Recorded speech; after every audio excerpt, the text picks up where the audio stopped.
This is something that we see with a lot of new flooring installations that is often overlooked and can easily be made to look a lot better. So you can see here at the fireplace that the installer added some trim. It's a little bit bulky and kind of takes away from just the clean effect of the flooring meeting the hearth of the fireplace.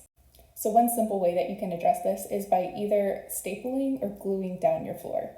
If you're doing either of those installation methods, you actually don't need an expansion gap around the edge of the floor. So you can get right up next to that hearth material and they can get a really clean edge around it.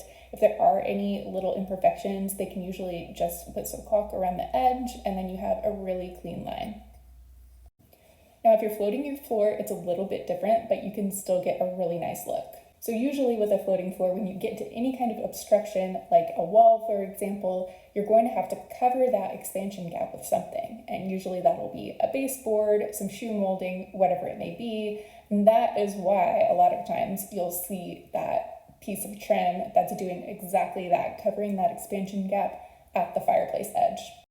So what you would want to do if you're floating and you have a fireplace like this is you can actually undercut this material. So you would take a board and a multi-tool, and the board, so a piece of your flooring basically, is going to give it the correct height, and then that multi-tool right on top is going to go right along the bottom of that fireplace material and cut it so that you can literally slide some of your flooring right underneath. So this way you're not permanently affixing the edge of the floating material, which can cause all kinds of problems if you were to say actually glue that edge at the bottom. You don't want to do that, but by just letting it go right underneath the fireplace, it can still move a tiny bit and you get that super clean edge. So if you're DIYing your install, make sure you think about details like this.